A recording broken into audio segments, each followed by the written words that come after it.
warm welcome to webinar today on the topic that we have, which is an overview of motor insurance in India.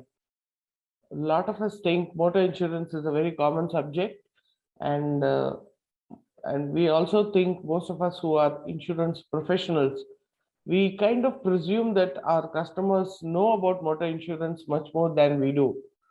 So right now we thought we should bring this free webinar on this topic.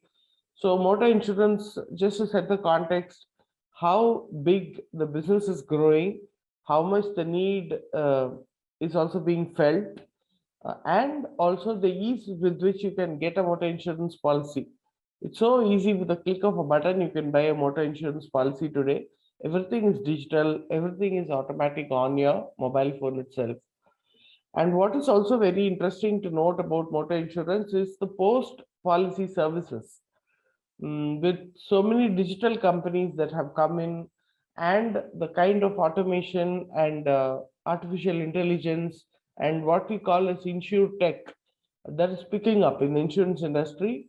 Right now, I think motor insurance is going for a disruptive change in the way the policy can be purchased, in the way the claim can be settled, in the way that the entire transfer of documents or transactions between the insured, insurer, the surveyor, the automobile repairer, everything can be taken care on the digital platform. So this is the environment that we are living today. So right now I'll take you through a presentation which details about motor insurance in India, and we will look at some of the features of the product and also a few very famous coverages that are available in the market, which we will briefly look today in the webinar. So what we have today is an overview of the market in terms of motor insurance in India. We will go through this presentation. So if you currently look at the Indian insurance market, I'm not talking specific to motor, but generally the entire Indian insurance market, there are 63 insurance players, out of which 29 are life and 34 are non-life. When we say non-life, obviously it's general insurance companies. There are 6 public sectors. Now you may say 4. Yes, the 4 PSUs are there, but we also have agricultural insurance company and ECGC, which are also considered as public sector insurers. So totally 6. And there are exclusive health insurance companies, which are again 6 in number as on date. And we also know something called reinsurance, which is basically the insurance of insurance, right? So there is one government reinsurance company in India, which is like a lead reinsurer or a nodal reinsurer. They are called as General Insurance Corporation of India. So these are the main insurance players as far as we know. Now the other stakeholders, the other people who are active in the insurance industry, we know there are many intermediaries who serve the customers. They are agents, which can be individual agents, they are corporate agents, they are insurance brokers, and there's also something called common service centers, which are established by insurance companies as per regulations given by IRDA. These are small centers which are situated in small towns and villages to reach insurance products. There are also web aggregators like, Policy Bazaar, or there are many web aggregators who ensure comparison of insurance products and also sell the policies completely online. There are surveyors who are play a very big role in the case of insurance, because they are people who assess and support all the claims activities. There are also TPAs who help in the case of health insurance, policy issuance, cards, and claims. Now, the penetration level in India is close to 4.56, which is still a lot more has to be done, where we can take insurance to much more people, to the nook and corner of the country. So this is overall insurance market in India. Just to add one more fact is, if we were to see the total premium, at least as far as the non-life insurers, 34 non-life insurers, the total premium that the entire non-life insurance companies together generate last year, 2020-21, it was 1,98,000 crores, close to 2 lakh crores. So that is the massive size of the non-life insurance industry, which is the general insurance industry. Now we'll talk specific to motor because this is a webinar on motor insurance. So if you see the figures of last year, last financial year, which is 2020-21, you'll see that the motor insurance premium, there are two components to motor insurance. One is called own damage, the other is called third party. We know that, right? Most of us know that. Own damage means damage to the vehicle. Third party means by using the vehicle, you cause injury or death or property damage belonging to a third party on the road or in a public place. So there are two sides to a motor insurance policy. If you see the premium that was garnered in the last financial year 2020-21, OD premium was 26,000 crores, TP premium was much more, which is 41,732. So the total motor premium in India was 67,790 crores in the full year, last financial year, which is by itself a huge industry. The beauty of motor insurance is 56%, roughly 56% of this business comes from individual agents. Why? Because the new business up to first year, second year is all done by the structured intermediaries like dealers, brokers, or directly by the companies. But largely, if you see 3 to 4 years or more than that, if the age of the vehicle is much older, the renewals are all focused mostly by the individual agents through their network or their relation, friends, family. Like this, they earn their income through vehicle insurance business. Now, when you say IA is nothing but individual agent. Roughly, the direct premium, the premium that they source is close to 10,000 crores out of the 67,000 that I'm saying, and also brokers. Together, it is for 4,700 crores. So brokers also do a lot of motor business, and so this is the slide. Now, motor insurance itself, if you see, when you talk about 67,000 crores, it is almost 33% of the total business of insurance in India. We just saw, right? 2 lakh crores is a general insurance business in India. Out of the 33% is motor. But in spite of the massive figures that we're seeing, the whole of last financial year, when you compare it to the previous year, there was a degrowth. There was a negative growth of minus 1.68%. Could be perhaps because of lockdown, there were no, good amount of sale of new vehicles. And because people were indoors, they were not even using their vehicles. And so many, would not have even renewed their policies, perhaps. Many reasons can be attributed, but there was a negative growth. Now, third party premium is, the entire premium rates.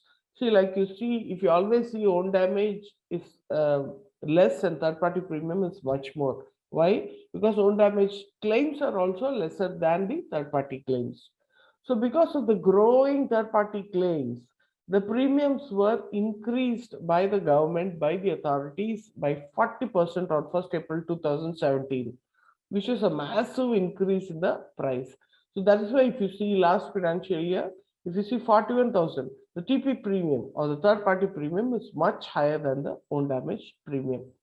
The net incurred claims is close to 75,232 crores. When you talk about 67,000 and 75,000, you're seeing clearly that overall motor portfolio, somewhere there is a negative margin. But if you don't consider third party, then roughly it is less than 100%. So health and motor claims ratios are always high, because it's an experience-based product.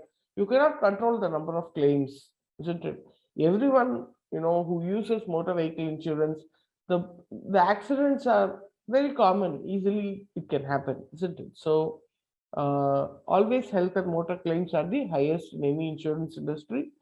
So 96.93 and 77% were the ratios when we saw in the case of 2019-20 financial year. So Indian insurance market is definitely poised for strong growth in the long run. Now, when we talk about motor insurance, the first thing that comes to our mind is there are so many types of vehicles, isn't it? So for us to know how this insurance is approached, the primary criteria, the primary learning for motor insurance is basically the categories of vehicles, right? So first thing is we need to understand how the insurance companies categorize so many types of vehicles. So that's a structured way in which they do it. So there are two-wheelers, right? We know two-wheelers clearly, whether they are used for personal use or business use. Nowadays we are seeing even Swiggies and Pizza Huts and your Dunzos, so many people using two-wheelers, right? So the two-wheeler is one complete segment by itself. Then comes private cars, all the four-wheelers which are used by customers for their own use, for their domestic use. Some may be using for business purposes also. When you say business purpose, the example is, let's say a company, a corporate is buying a few cars and they are allowing their employees to use it. This will not be commercial vehicle. This is not for any rent or any taxi fare or anything, isn't it? It's not a taxi, it's a private car. So that's why we say private cars means it's four-wheel vehicles used for domestic purpose or for business purpose. Then the third category is commercial vehicle. Now, commercial vehicles, again, there are various categories. So the main two categories are three or four-wheeled vehicles. It can be three-wheelers, it can be four-wheelers. Four-wheelers and also more than four-wheelers. If you look at the heavy trucks, they have more than four wheels. If you look at the long chassis vehicles or trailers which carry goods, right? So they're all multi-tired vehicles. So when you say commercial vehicles, there can be three, four, or more wheeled vehicles that are used for commercial purpose. Here's where we're talking about hire or reward.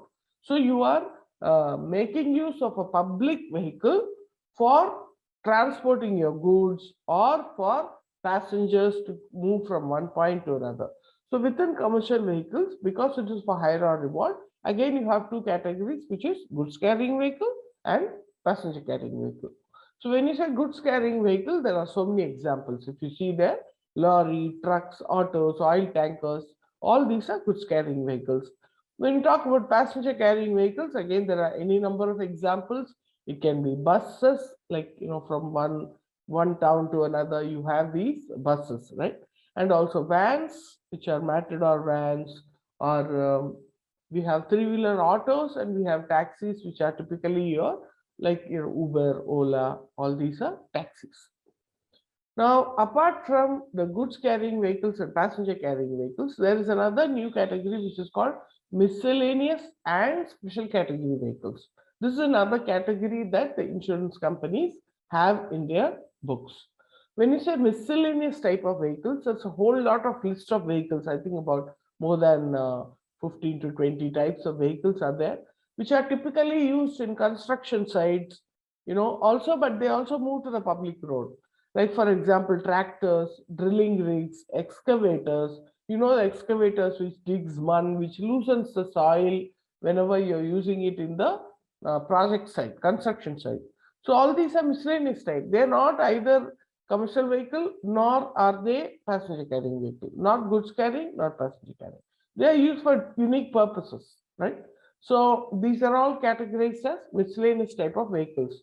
There are some more commercial vehicles like ambulances, hearses. So these hearses means those which carry dead bodies. So there are very unique utilities, unique purposes of these vehicles. That is why they are put into a category which is called miscellaneous type of vehicles. Then we come to special category vehicles. This is also important. In special category, we have three further divisions. One is the sports vehicles, another is the imported vehicles. Third comes the vintage cars, vintage or classic or veteran cars. We look at each of this. When we say sports vehicles, we know, right? They are used for racing. They are used for these F-track race courses. They are used for a specific purpose, and so they need to be maintained at a certain level, and their horsepower, the cubic capacity will be very high. The engine has to be super efficient. So it's a very special category vehicle. So one thing is, generally the maintenance is expected to be good when it is sports vehicles, but the insurance company will see it like high risk because these vehicles fly at high speed.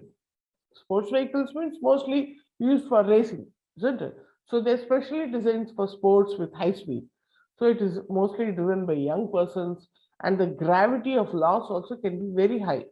right? And because of that, the repairing cost also very high because it has to be maintained at a very supreme level. The quality of the car should be so high, so repair cost also generally very high. And it is so, that is the reason, one of the reason why when insurers insure the sports vehicles, they will put a lot of conditions. They will take high premium, they will not give personal accident cover to the driver. Little restrictions will be there because of the high risk that is involved. So that's a different category that they look at. Then you come to imported vehicles. What do you mean by imported vehicles? It is, see, many cars today are foreign brands. For that matter, Ford, Mercedes Benz, all these also foreign brands only. But it is different from imported vehicle. When we say imported vehicle, the car is imported, and here in India, you don't have spare parts or you don't have authorized garages to repair these vehicles. Then that is again high risk because every time there is a repair or every time there is an accident, the client has to import the spare parts from the foreign country. There are certain models, let's say Range Rover or Benz or even the limousine cars, high-end brands, they're all imported directly from the foreign country. They're brought by ship, right? So in that case, what happens is you don't have immediate repair facility in India. So that is a very unique kind of risk. And so they are categorized separately as imported vehicles. But this should not be confused for all the foreign brand cars, which do have repair facilities in India. Then we're talking about vintage. When we say vintage, some people, keep the vehicles, which are very, very old, 30 years old, 50 years old, just like a heritage purpose, right? Like as a memory. Herald cars. Some of these Herald car nowadays, that brand is not even there, but it's a vintage car. So you must have seen some of these vintage cars which get shown in some of the movies. They just show, just to show, some heritage, old memory kind of thing, right? So these are vintage cars, classic cars, which again are, one thing is the emotional value that is attached to it. Second thing is spare parts and repair costs, again very heavy because you don't have, it's not easy to repair this old engine, old functionality. So there is no way you get the spare parts easily. But one good feature is they are not exposed to road risk because they are really, protected and kept in a nice way, exhibition cars. So the risk is somewhat less because they don't bring it to the public road. They don't want the car to get damaged because they are emotionally attached to it. That way it's good. But still, insurance companies treat it as a special category because accepting it for restricted usage and ensuring when it is being used in a rally or in an exhibition or for a film production, all these, it may involve some special risks. So it is also categorized as a special category of vehicles.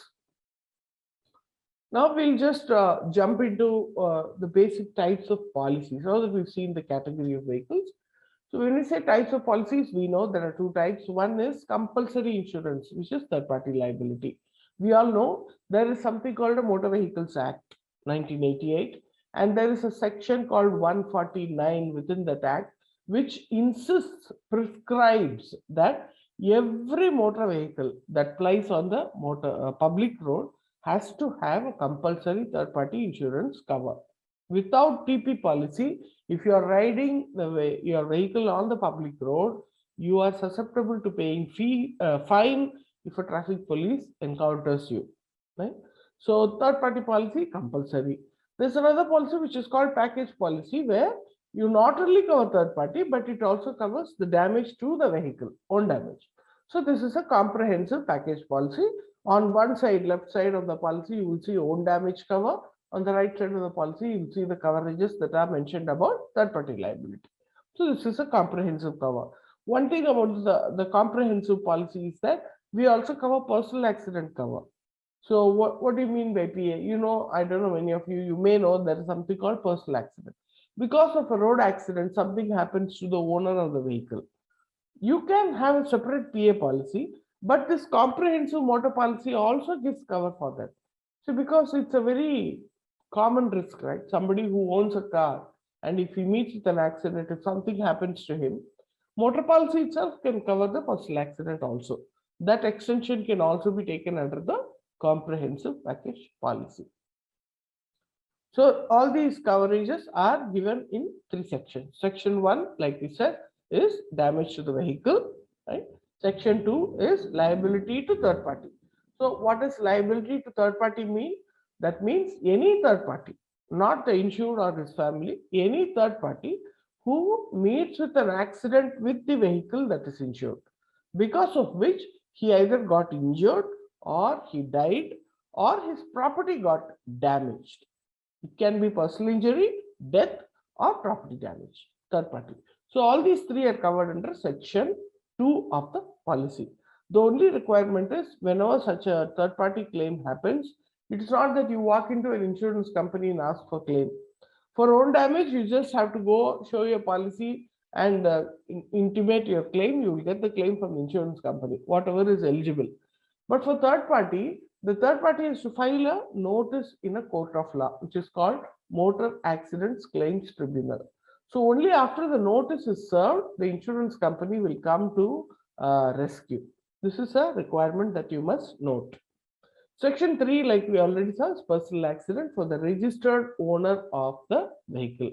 In case he meets with an accident and something happens to him in the accident, then he is eligible for personal accident cover. That is injury or death that happens to the owner. So now, having seen the type of policies, what are the coverages that are available? We're talking basics, right? So what is the coverage? We already saw section 1 is damage to the vehicle. Damage to the vehicle caused by what? We need to know there is something called as scope of cover, which means the perils. We say the word is peril. Peril is nothing but cause of loss. What is covered? So accidents or damages to the vehicle caused by a set of perils. What are these perils? Fire accident can happen. Damage to the vehicle can happen by explosion, self-ignition, because sometimes when you start the engine because of a spark, the entire vehicle can catch fire. Right? Lightning, external lightning, where, because of a heavy lightning, the spark. See why? Because, inside the vehicle, there are many flammable liquids like fuel, your petrol, diesel. So there is every chance with a little spark, it can just, get into flame and there can be a fire damage. So all these are covered under the motor policy. Then you have burglary, housebreaking, theft. Somebody, you have locked the vehicle at home, but somebody takes away your car or your two-wheeler. That is also covered. Then we have riot and strike.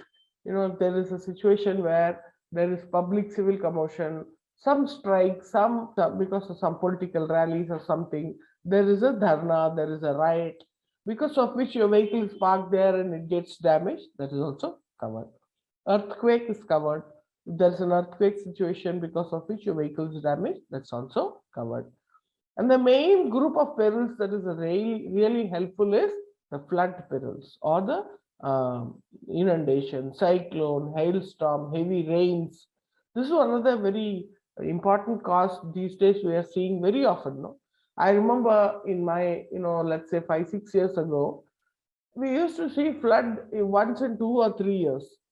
Nowadays, we are seeing flood 3 or 4 times in 1 year.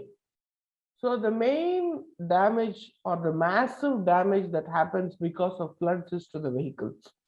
We saw recently Chennai floods. We always, every year, we see 2 or 3 rounds of Mumbai floods. What happens to the vehicles? They just get washed away. They disappear in the rainwater, inundated water. Or some may be stuck in the water for too long and then they get damaged by the rainwater. So all these are also covered under the motor policy. And the main important scope of peril is accidental external means. Any road accident, because of not a planned accident, but something unexpected. You're driving, somebody comes and hits you. Although you are driving safely, somebody else will come and hit your car. So it's an accidental cause, right? That is also very much covered under the motor policy. Malicious act is, for example, if I can give you, parked your car somewhere and let's say a group of children are playing, let's say cricket on the road, and somebody while playing simply maliciously comes, picks up a stone and just puts a few scratches on your vehicle. Quite possible, right? These things keep happening. Or while playing cricket, the ball hits the windshield mirror and it gets damaged. So malicious act is a person who, without any specific purpose, causes damages to the vehicle. So this is being very common cause. This is also very much covered under the own damage section, which is section 1 of the policy. Now, having also seen the scope of cover, what all are covered, right now we will look at some more aspects that the insurance companies look at. So when they want to cover motor vehicle insurance, they want to give the motor vehicle cover to the clients. One thing they will definitely see the category of vehicle. Another thing they see is the zone and zone, which means in which area the vehicle will predominantly play. So like you'll have Hyderabad registration or Tamil Nadu registration or Goa registration. So the registration of the vehicle, whichever area it is, it's a very important factor. So definitely the vehicle should be registered as per RTA rules. That is when you get an insurance policy. There has to be RC number, vehicle number, and that registration, whichever area it is, that also becomes very important, based on which, like, there are zones. Like in this slide, if you can see, zone A, zone B, zone A, zone B, zone C for commercial vehicles. Which area it is registered is very important for insurance companies to see how to charge the premium accordingly. All their premium charts, the so-called software, when you use, you put all the details, then it automatically gives you a certain premium. So there are certain rules that are set up, isn't it? So all these are rules. Which category of vehicle, what cover do you need, and also which zone the vehicle is registered and will be used. So this is also a very important factor. Now, right now there is something called a proposal form. Now we all know proposal form is the application form that the client has to give. Most of these forms, it used to be physical paper we used to write. Nowadays it's online. You just have to fill up a few details on the mobile app or on the website. Most of the intermediaries, also agents and all, also they are using apps only. Almost all insurance companies have made this very easy for customers to fill up. So all important features that are required in the proposal form become very important, like name, vehicle number, driver detail. Who is the driver? Is it a paid driver or owner himself who will drive? Insurance history, for how long the vehicle has been insured. Claims history, have there been any previous claims? That also you have to declare in the proposal form. And what is the type of cover you want, whether you want third party only or you want own package policy, and whether you want to cover the benefits of personal accident. All those coverages that you need, you will have to specify, and any other information that that is important for you to inform the insurance company, that also you have to mention. And at the end, very important, although in these days digital signature, there'll be an undertaking, which is by submitting this form online, you are accepting that all the information given are to the best of your knowledge. So this is very, very important, because there is something called a principle of utmost good faith in insurance. So all the information that you give in proposal form will be looked into, will be considered in case there is a claim, whether all the material facts, all the information about the vehicle or the client were informed to the insurance company at the time of policy. If it was not informed, there is every possibility that the claim will get affected for lack of information. Another important feature in motor insurance is no claim bonus. No claim bonus is, if you don't make a claim in a motor policy, you get a certain discount at the following year when you renew your policy. There is a clear-cut slab. So last 1 year you didn't make a claim-free renewal, you get a 20% discount.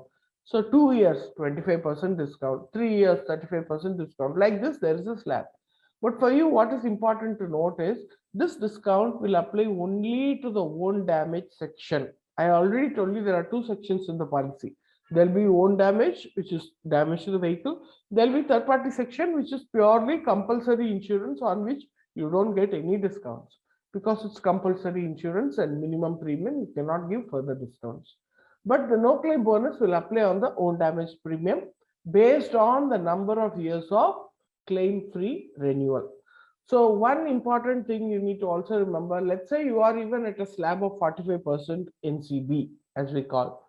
But in this coming year, you got a policy with 45%, but you made a claim in this year. Next year, when you come for renewal, the NCB will become zero. You don't expect that 45 will go back to 35. No, it doesn't happen like that. So the NCB will completely drop to zero if you make a claim. So another important feature about no claim bonus is that if at all you are selling your vehicle, right? So what you can do is you can sell the vehicle and also transfer the policy. But let's say you are enjoying 50% no claim bonus when you are using that vehicle. You sell the vehicle in the policy, and let's say you buy a new vehicle, you can use your 50% no claim bonus for the new vehicle that you're purchasing. The insurance company who's giving you the policy for the new vehicle will be very happy to give you 50% no claim bonus in the policy because you have a good track record. For the last 5 years, you have not made claims. So in this sense, the NCB goes with the person, not with the car or not with the vehicle. So before we close, I just wanted to give some idea about very many new coverages that are available in the market. There is something called zero depreciation cover. There is something called return to invoice cover, and there's something called engine protect cover. These three covers is something I wanted to let all of you know. Some of you are very new, like I see in the registration status. But see, the word depreciation is nothing but depending on the age of the vehicle, we expect that the vehicle would wear and tear. Whenever there is a claim under own damage section, if you have a car which is old, there will be certain deductions that will be made in the claim based on the age of the vehicle or based on the type of parts. If it's a plastic part, there will be 50% depreciation. If it is a fiber part, there will be 30% depreciation. If it is a metal part, then for 3-year-old, it is 40% depreciation. What is depreciation? Because on the date of claim, the vehicle, the parts that you replace are old, but you are replacing with a new part. So you have to deduct something towards depreciation to meet with the principle of indemnity. In case you want to know more detailed study about principles or these, the motor insurance aspects, like I said, you can always enroll to the detailed courses that we have, and you can come on board and make use of those courses. But the zero depreciation cover is very unique. This is an add-on policy that many insurance companies are giving today, that if you take this extension, pay the additional premium, then you don't have to be getting any deduction for depreciation. Even though you have a 3-year-old vehicle or 4-year-old vehicle, the insurance company will not deduct towards depreciation. This is the plus point. So this is a new cover that's available in the market. Return to invoices, especially, there is a concept called IDV, insured declared value, which means when you fix the sum insured, you know what a sum insured is, right? When you fix the value of the vehicle at the time of taking the policy or renewing the policy, the sum insured in motor insurance is called insured declared value. There is a certain percentage that we deduct when we fix IDV, right? So let's say it's a 2-year-old Honda City. Now, 2-year-old Honda City means today, right now in the market, what is the showroom price? You will see. Upon that, you will deduct 30% because you know the 2-year-old car is not as good as a new car, and you have to depreciate the value. So you are covering only 70% of the new price. I want you to understand this. So when you cover only 70% as IDV, as a sum insured, if there is a total claim, total loss, either there's a fire accident or a head-on collision where completely the vehicle is completely damaged, cannot be repaired at all. So whenever you have a total loss situation, then in that case, you will get only 70% of the claim. So this return to invoice is a feature where if you take this add-on, you will be indemnified for 100% value. The ex-showroom price will be settled to you. This is also a new cover that's available in the market. The third one is engine protect. Somewhere there's a lot of rainwater that is stagnant. Now your car goes and gets stuck there. what happens is when you are stuck there and the car is entirely into the rainwater, if you're trying to start the engine when the car is in the rainwater, what happens? Sometimes because of the pressure, because of constantly trying to tweak and start the engine, there can be an engine seizure. The water gets blown, sucked in, and there can be a crankshaft breakage and the engine can seize. See, the heart of the vehicle is engine. Now, if the engine seizes, car doesn't move. Right? And for you to replace the engine or repair the, this, I don't think there's any repair facility as such. But even if it is there, the cost is very, very high. Right? So repairing or replacing an engine seizure claim is very expensive, and so this is not covered in the basic policy. So this is given as an add-on where you pay the additional premium. So you also get a claim whenever there's a heavy rain or inundation and your car is ignited, and because of suction of water, the engine is seized and the car doesn't move. So in such a case also, the engine protect is a very interesting cover that's available in the market that can be made use of. So this is a very brief free webinar that we want to bring to just give you basic insight about the market, about some basic features of motor insurance.